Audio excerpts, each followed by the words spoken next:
Hi, I'm your host Vasco Duarte. Welcome to the Scrum Master Toolbox podcast, where we share tips and tricks from Scrum Masters around the world. Every day, we bring you inspiring answers to important questions that all Scrum Masters face day after day. On Fridays, we talk about the product owner role in Scrum. We talk about patterns and anti-patterns that relate to ours and the team's collaboration with the product owner. And we've also put together a course to help you navigate that relationship.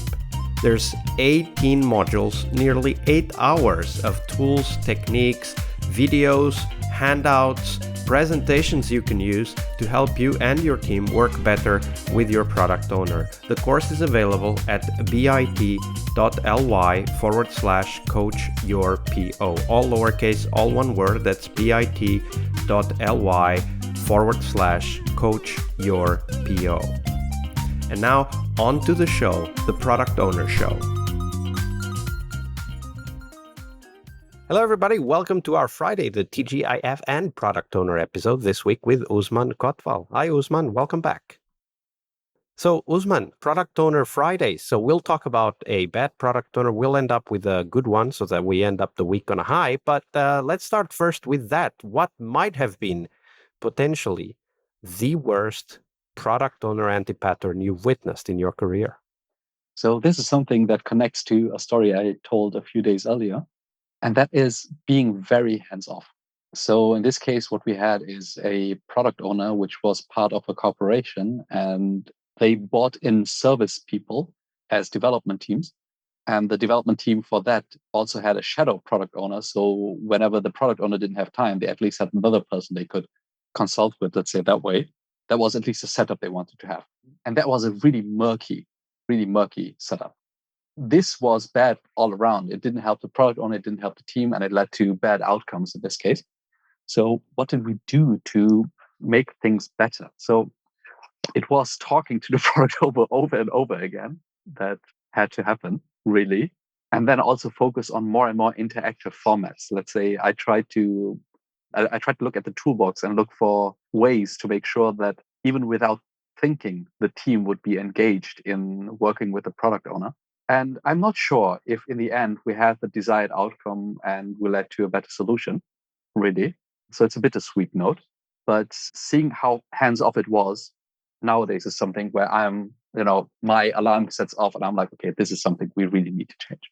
So when you think about that particular PO hands-off type of approach, and let's imagine that tomorrow you're dropped into a team that has that pattern emerging, like what would you do differently? What do you do these days differently to make sure that the PO doesn't want to or can't even become a hands-off PO? So first of all, I would figure out why that is the case. Because in his case, back in the day, it wasn't that he wasn't engaged. It's just that he had so many additional roles, which obviously is a big anti-pattern as a product owner. Let's start with that one.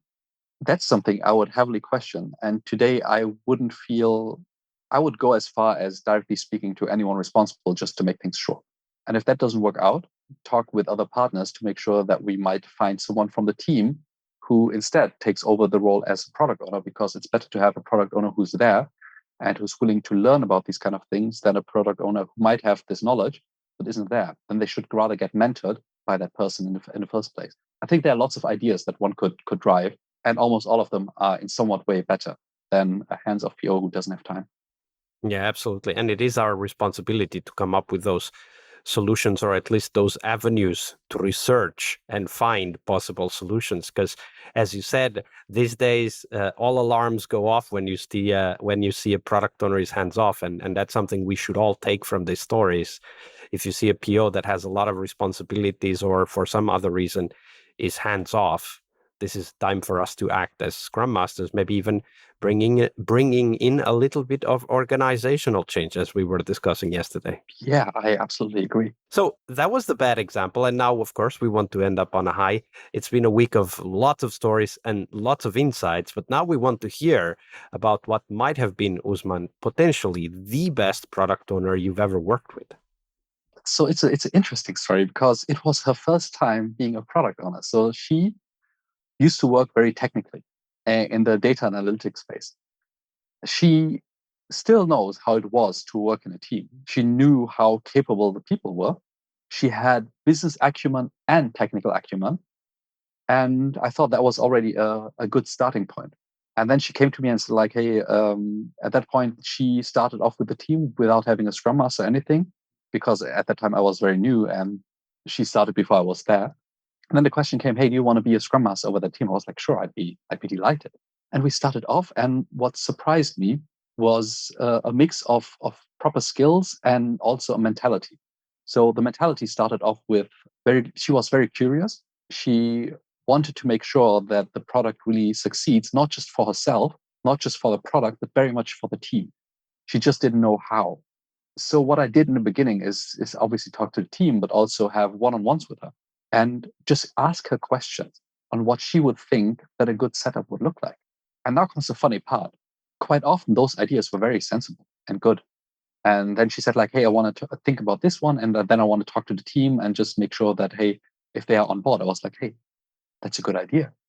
For instance, like, how do we set up a easy way to keep things transparently? So she had the ideas, then I got my ideas because, I do have quite a bit of experience, obviously. And we got it to a new level. Keep it simple, but keep it transparent.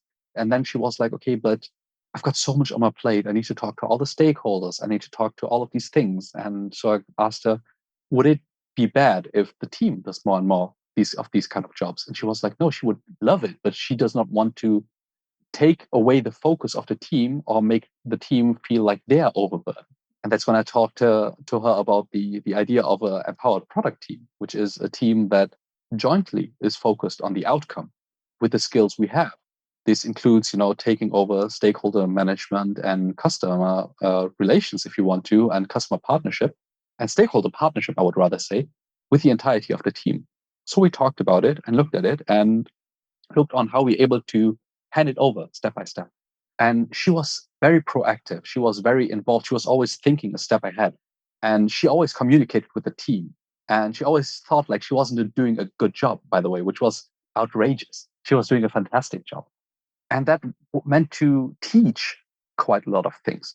For instance, during the time she worked with the stakeholders and with the customers, she realized she needed to take meeting minutes. And we realized that maybe we should show it to the teams and take a specific format in doing meeting minutes, or how to create presentations for management. Instead of just her being the person who then connects to management, why not let it do anyone in the team if the time calls? And what happened is we had lots of learning sessions where people were teaching lots of these kind of things. And quite a bit of that was driven by her.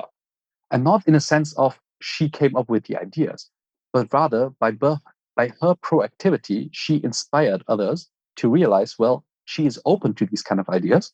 She is very open to share. So we should also be sharing more with her, which to me had a different side effect, which I thought was amazing. And that is quite often in teams, product owners are seen as some sort of management. And outsiders. And outsiders. And this way, what happened is that the team saw itself as a team and the product owner just as one role to look at the business context to then share with the team. Yeah, that's a great insight. Also, the latest Scrum Guide 2020, either 2020 or 2021, I don't remember exactly what was the year it was published, finally acknowledges that the product owner is a team member, right? There's only the product team. There's no separation anymore. And I think that's a brilliant learning from the last 2 decades of scrumming, right? It's like the product owner is such an important role that classifying it as an outsider is actually detrimental for the success of the team. I think like back in the days where lots of things were a bit more service oriented, like you had the business people and the development people, it might have made a bit more sense. But I think in today's climate, especially where you do a lot of proactive product development, it needs to fully vanish. And people need to understand, okay, we're one big team. We need to all understand the business problems we want to solve, the customer problems, and the objectives we have on our plate. Because I think that also makes, for a good team, strong team, and to in the future, hopefully, to strong product owners who might start it off as developers. Absolutely. Usman, that was a great ending for this week of episodes, a great story of a great PO that worked well with the team and the team worked well with the PO. Inspiring indeed. Unfortunately, we're getting close to the end. But before we go, where can people find out more about you and the work that you're doing? In that case, simply connect with me on LinkedIn. It's a rather simple thing.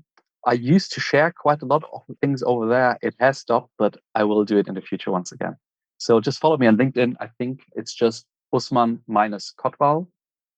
And we'll put the link on the show notes just to make sure that people get it. Exactly. Okay, let's make it that way. And also encourage Usman to publish more by asking him questions. I mean, that would be a great way to motivate him also to share more of his lessons and insights. Usman, it's been a pleasure. Thank you very much for your generosity with your time and your knowledge. Oscar, thank you for having me. It was a fun ride. One more week of the Scrum Master Toolbox podcast is over. But there's a lot more we have to share. We have developed our own membership site where you find a community of active and engaged Scrum Masters. In this site, you get access to exclusive content and get to interact with us, your podcast hosts, as well as the best Scrum Masters in the world. Join us at scrummastertoolbox.com/podcast and keep this podcast free of advertising.